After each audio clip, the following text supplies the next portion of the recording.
This question comes from Ryan Harding, and it's about the new 15% corporate minimum tax rate. As he sees it, its implementation is currently understood. He thinks it, as he understands it, to apply over rolling 3-year periods and to be based on reported earnings. First, does the inclusion of unrealized gains and losses in reported earnings under the current financial reporting standards contribute to the calculation for corporate minimum tax rate purposes? And could it potentially convert some of those notional deferred taxes into cash taxes, even if a rise in the market price of a major holding is only temporary but rather extreme? And then second, could it reduce the effect of some of the renewable energy tax incentives and others? Yeah. I think the answer on the second part probably is no, but I don't want to say it is for sure, because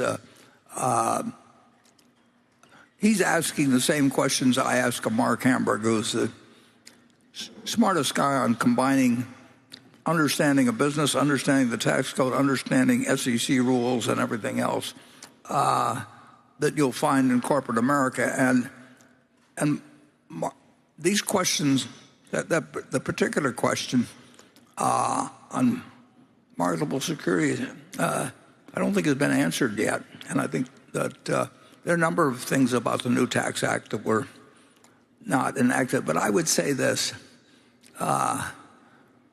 We have said ourselves what we think the proper approach to operating income. We didn't design that because this tax law came along some years back. So we would think that you wouldn't include capital gains, unrealized capital gains, in, but we've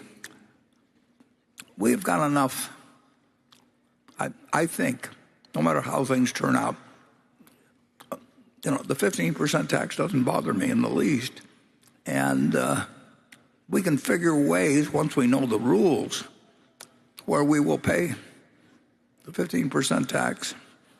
And we were paying 52% taxes, federal income taxes, when I bought control in the partnership of Berkshire Hathaway. I mean, the tax rate come down dramatically, and the deferred tax that was embodied, for example, at Sanborn Map, when I was involved in a system that was allowed under the tax law to avoid that tax.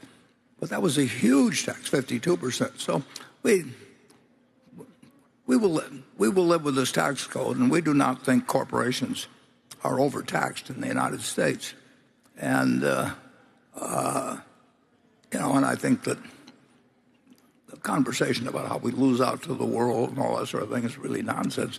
But we've got a new law that hasn't yet, the regulations haven't been written on, and when we know what the game is, we will absolutely figure out a way to pay 15% every year, and which generally we've been paying anyway. And as I pointed out, if there were 1,000 corporations in the United States that paid what Berkshire has been paying, nobody else in the United States, no individual, no corporation would ever pay any income tax, Social Security tax, gift tax, estate tax, anything else.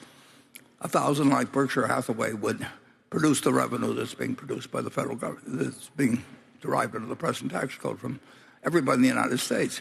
And I don't feel badly about that, and I'd love to get it to what it's 1/500th or something of the sort. But I'd like to do it. If we can do it at this rate, I'm happy to do it. I think we are privileged to live in the United States, but we also have to control spending. And that's something that Congress doesn't quite like to do. And they didn't like to do it when my dad went to Congress, but they've dug in more as the years have gone by. Charlie? Well, we covered this subject earlier. Yeah. Okay.